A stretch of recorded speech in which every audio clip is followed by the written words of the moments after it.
നീലവർണ്ണത്തിലാണ് ഈ ദേവി ഇരിക്കുന്നത്. അഗ്നി ദേവി സ്വരൂപമാണ്, അഗ്നി സ്വരൂപമാണ് ദേവി. ചന്ദ്രാം ഹിരൺമയീം ലക്ഷ്മിയും ജാതവേദോ മാവഹ. ജാതവേദസ് എന്ന് പറഞ്ഞാൽ അഗ്നിയാണ്. അഗ്നി എന്ന് പറഞ്ഞാൽ എല്ലാം അറിയുന്ന ആളെന്നർത്ഥം. ജാതം വേത്തി ഇത് ജാതവേദാഹ. എല്ലാം അറിയുന്നത് എന്താണോ അതാണ് ജാതവേദസ്. അപ്പോ ആ ദേവിയാണ് സ്വാഹാകാരമായിട്ടിരിക്കുന്നതും ആ ദേവിയാണ് സുധാകാരമായിട്ടിരിക്കുന്നത്. കാര്യം പിതൃക്കൾക്ക് കൊടുക്കുമ്പോൾ സുധാകാരം പറഞ്ഞ് കൊടുക്കും. അപ്പൊ ഈ വേദസാരമൊക്കെ ഇതിനകത്ത് വരുന്നുണ്ട്. ഹവ്യവാഹനോ ദേവാനാം കവ്യവാഹന പിതൃണാം. ഹവ്യത്തിനെ വഹിച്ചു കൊടുക്കുമ്പോൾ ഹവ്യവാഹനം, കവ്യത്തിനെ വഹിച്ച് പിതൃക്കൾക്ക് കൊടുക്കുമ്പോൾ കവ്യവാഹനം. ഇത് രണ്ടും ഈ ദേവിയാണെന്നാണ് പറയുന്നത്. യാഗം ചെയ്യുമ്പോൾ വഷട്ട് എന്ന് പറയും. വഷട് എന്ന് പറയുന്ന ആ ശബ്ദവും ഈ ദേവിയാണ്. സുധാത്വം അക്ഷരേ നിത്യ ത്രിധാമാത്രാത്മികാസ്ഥിത അർത്ഥമാത്രാസ്ഥിതാനിത്യ യാനുച്ചാര്യ വിശേഷത. അർദ്ധമാത്രയായിട്ട് സ്ഥിതി ചെയ്യുന്നതും ത്രിധാമാത്ര ഓം ആ ഉ ആ മൂന്ന് ശബ്ദവും കൂടി ചേർന്നിട്ടുള്ള ആ ഓംകാരം, ആ ഓംകാരം എന്നുള്ളതാണ് ത്രിധാമാത്ര. ആ ഓംകാരവും ഈ ദേവിയാണ്. അർദ്ധമാത്ര, അർദ്ധമാത്രയായിട്ടിരിക്കുന്നതും ഈ ദേവിയാണ്. യാനുച്ചാര്യ ഉച്ചാരണത്തിനും അപ്പുറത്തുള്ളത്. നമ്മളിപ്പോ വേദമന്ത്രങ്ങൾ ഉച്ചരിച്ചാണ് സാന്നിധ്യം കൊണ്ടുവരുന്നത്. ആ സാന്നിധ്യം കൊണ്ടുവരുന്നതിന് അപ്പുറത്തിരിക്കുന്നത്, ആ ദേവതകൾക്കും അപ്പുറത്തിരിക്കുന്നത്, ആ ദേവതകളെല്ലാം ഈ ദേവിയിൽ അന്തർഗതമാണ്. അപ്പോ ആ ദേവതകൾക്ക് മേളിലിരിക്കുന്നതായിട്ടുള്ളത് ആണ് യാനുച്ചാര്യ, ഉച്ചാരണം ചെയ്യാൻ പറ്റാത്തത്. വിശേഷത ത്വമേവ സാത്വം സാവിത്രി ത്വം ദേവി ജനനീപര. സാവിത്രി മന്ത്രം അതാണല്ലോ ഗായത്രി. ഗായന്തം ത്രായതേ ഇതി ഗായത്രി. ആ ഗായത്രി ആയിട്ടിരിക്കുന്ന സവിതു മന്ത്രമാണ് സാവിത്രി. സൂം പ്രാണിപ്രസവേ. എല്ലാ പ്രാണികളിലും ശക്തിയായിട്ടിരിക്കുന്നത് ഏതാണോ അതാണ് സാവിത്രി. സൂം പ്രാണിപ്രസവേ. അപ്പൊ നമ്മൾ സൂര്യനിൽ കാണുന്ന ചൈതന്യം, നമ്മൾ സൂര്യനെ നോക്കുമ്പോൾ സൂര്യൻ എന്ത് ചൈതന്യം കൊണ്ട് പ്രവർത്തിക്കുന്നു ആ ചൈതന്യം. സൂര്യൻ എന്തുകൊണ്ട് പ്രകാശിക്കുന്നു? സൂര്യനൊരു പ്രകാശമുണ്ടല്ലോ. സൂര്യനെ പ്രകാശിക്കാൻ സാധിക്കുന്നത് എന്തുകൊണ്ടാണോ ആ ചൈതന്യം എന്താണോ അതാണ് ഈ ദേവി. അതാണ് സാവിത്രി എന്ന് പറയുന്നത്.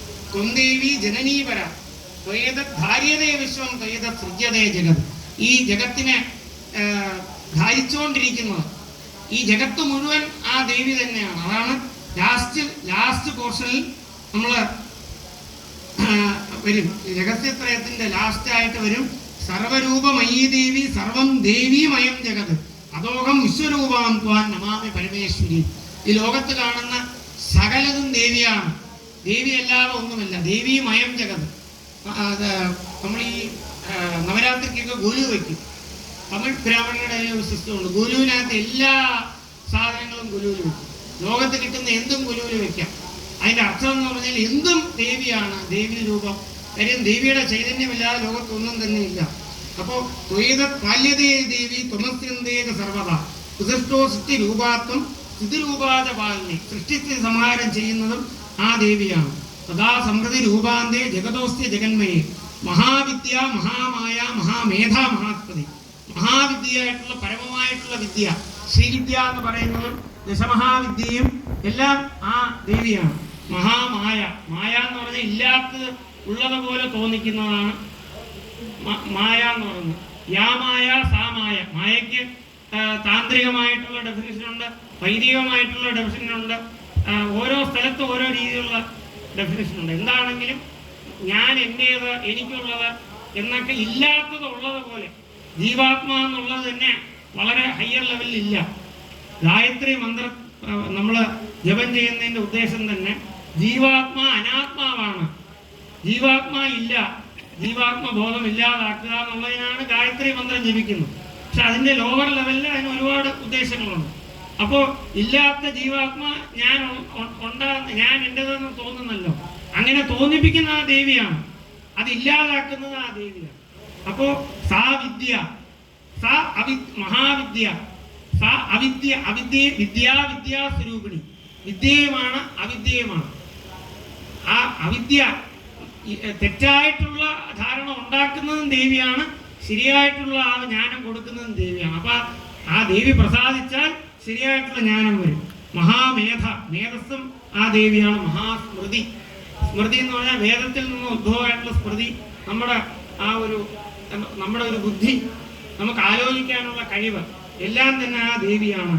ലജ്ജ കാളരാത്രി മഹാരാത്രി മോഹരാത്രിസ്ഥധാരണം, ബ്രഹ്മാവിന്റെ അവസാനത്തെ രാത്രി, അങ്ങനെ പല രീതിയിലുള്ള രാത്രി പറയുന്നു. കൽപ്പാന്തത്തിന്റെ അവസാനത്തെ രാത്രി, ഈ മഹാപ്രളയത്തിന് മുമ്പുള്ള രാത്രി, അതെല്ലാം ആ ദേവിയാണ്. കാര്യം എല്ലാ പ്രളയമായാലും സകലതും ഇല്ലാതായാലും ആ ദേവി എപ്പോഴും ഉണ്ട്.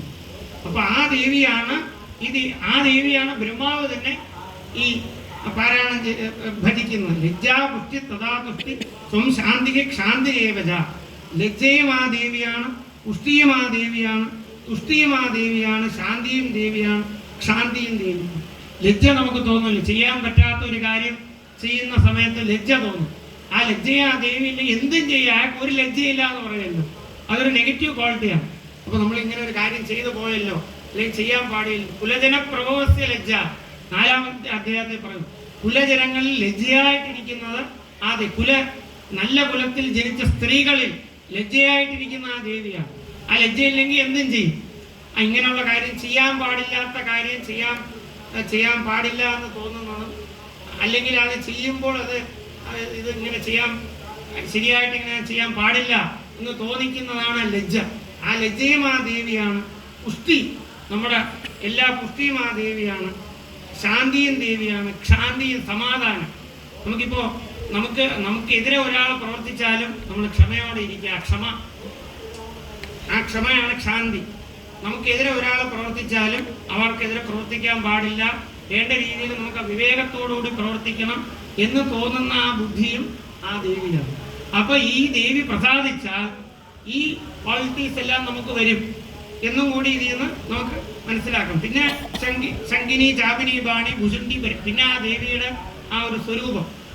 അപ്പോൾ ദേവിയുടെ ക്വാളിറ്റി എന്താണെന്നുള്ളത് ബ്രഹ്മാവ് ആദ്യം തന്നെ പറഞ്ഞു. ആ ക്വാളിറ്റിയെ കുറിച്ചാണ് നമ്മൾ കൂടുതൽ. പിന്നെ ശംഖുണ്ട്, ഗർഗമുണ്ട്, അത് നമ്മളൊരു രൂപം കൊടുത്തേ നമുക്ക് രൂപമില്ലാത്തതായിട്ടുള്ള ഒന്നിനെ നമുക്ക് ഭജിക്കാൻ പറ്റില്ല. അപ്പൊ നമ്മളെപ്പോലെ ഒരു രൂപം കൊടുക്കണം, ആയുധങ്ങൾ കൊടുക്കണം, എങ്കിൽ മാത്രമേ നമ്മുടെ മനസ്സിന്റെ ഒരു ലെവലിൽ ആ ഒരു ശക്തിയെ കൊണ്ടുവന്ന് നമുക്ക് ആരാധന ചെയ്യണമെങ്കിൽ അതിന് രൂപം വേണം. ആ രൂപത്തിനെ കുറിച്ചാണ് പിന്നെ പറഞ്ഞുകൊണ്ട് പോകുന്നത്. അപ്പൊ ഈ ദേവിയെ പ്രാർത്ഥിച്ചപ്പോൾ എന്ത് പറ്റിയെന്ന് പറഞ്ഞാല്, അങ്ങനെ ആ ദേവി പ്രസാദിക്കുകയും മോഹേതോ ദുരാദർശ വസുരോ മതകേടകോ പ്രബോധന്റെ ജഗസ്വാമി നേതാമച്യുതോ ലഘു ബോധച്ച ക്രേതാമസ്യ ഹന്തുമേതോ മഹാസുര. അങ്ങനെ അത് കഴിഞ്ഞിട്ട് അങ്ങനെ ആ ദേവിയെ പ്രാർത്ഥിച്ചപ്പോൾ ആ ദേവി പ്രസാദിക്കുകയും മഹാവിഷ്ണു ഉണരുകയും ചെയ്തു. അങ്ങനെ 5 വർഷ സഹസ്രാണി ബാഹുപ്രകരണോ 5000 വർഷം മഹാവിഷ്ണു ഈ 2 അസുര മതകേടവരും യുദ്ധം നടന്നു എന്നാണ് പറയുന്നത്. അവിടെ ബാഹുയുദ്ധമാണ് നടക്കുന്നത്. ഇവിടെ മാത്രമാണ് ദേവി നേരെ വരാത്തത്. എന്തുകൊണ്ട് നേരെ വന്നില്ല? ഇവിടെ ആയുധമൊന്നുമില്ല, ഇവിടെ സൈന്യമൊന്നുമില്ല, 2 പേര് മാത്രമേ ഉള്ളൂ. അപ്പോൾ ഒരു സ്ത്രീയും ഒരു പുരുഷനും യുദ്ധം ചെയ്യാന്ന് പറയുന്നത് ശാസ്ത്രവിരുദ്ധമാണ്. അപ്പൊ അതുകൊണ്ടാണ് മഹാവിഷ്ണുവും ഈ രണ്ട് അസുരന്മാരും തമ്മിൽ യുദ്ധം നടക്കുന്നത്. യുദ്ധം നടക്കുമ്പോൾ 5000 വർഷം യുദ്ധം ചെയ്തിട്ടും തോൽപ്പിക്കാൻ സാധിക്കുന്നില്ല. അപ്പോഴാണ് ഈ ദേവി അഹങ്കാരമായിട്ട് അവരുടെ മനസ്സിൽ പോകുന്നത്. അഹങ്കാരം കൂടുമ്പോഴാണ് പതനത്തിന്റെ ആരംഭം. അപ്പോൾ പെട്ടെന്ന് ഈ അസുരന്മാര് മഹാവിഷ്ണുവിനോട് ചോദിച്ചു, നീ നിനക്ക് ഇഷ്ടമുള്ള വര എൻ്റെ അടുത്ത് ചോദിച്ചു. ചുമ്മാ ഇരുന്നാൽ മതിയായിരുന്നു. മഹാവിഷ്ണുവിൻ്റെ അടുത്ത് കയറി ചോദിച്ചു, ഇഷ്ടമുള്ള ഒരു വരം ചോദിച്ചോ. മഹാവിഷ്ണുവിനോട് അങ്ങോട്ട് ചോദിച്ചു. അങ്ങനെ ചോദിപ്പിക്കാൻ വെച്ചത് ഈ ദേവിയാണ്, അഹങ്കാരമായിട്ട് പ്രവർത്തിച്ച്. അപ്പോൾ മഹാവിഷ്ണു പറഞ്ഞു, എനിക്ക് ഒറ്റ വരയുള്ളൂ, നിങ്ങളെ കൊല്ലാം. അതിനാണല്ലോ യുദ്ധം ചെയ്യുന്നത്. അപ്പോഴാണ് അവർക്ക് മനസ്സിലായത് നമ്മൾ വഞ്ചിതരായി. അപ്പോൾ നമ്മൾ കാര്യം അവർക്ക് മൃത്യു സ്വതവേ വരിക്കാൻ പറ്റുന്നതാണ്. അപ്പോൾ എവിടെ ജലമില്ലയോ അവിടെ വെച്ച് കൊല്ലാം എന്ന് പറയാം. അപ്പോൾ മഹാവിഷ്ണു മടി വലുതാക്കി ആ മടിയിൽ ഇവരുടെ ശിരസിനെ വെട്ടി ഈ അസുരന്മാരെ കൊന്നു എന്നാണ് ആദ്യത്തെ അധ്യായത്തിന്റെ കഥ. അപ്പോൾ ഈ ദേവിയാണ് ഈ കാളി എന്നുള്ളതായിട്ടുള്ള താമസിക ആ ദേവിയാണ് ഇവരുടെ മനസ്സിൽ ഈ അഹങ്കാരമായിട്ട് പ്രവർത്തിക്കുകയും അങ്ങനെ ഈ മതകേടവരെ മഹാവിഷ്ണു അങ്ങനെ കൊല്ലുകയും ചെയ്തു. പിന്നെ ആ മതകേടവരെ കൊന്നിട്ട് പിന്നെയാണ് ഈ ഭൂമി ഉണ്ടായത് എന്നൊക്കെ പിന്നെ പുരാണങ്ങളിൽ വരും.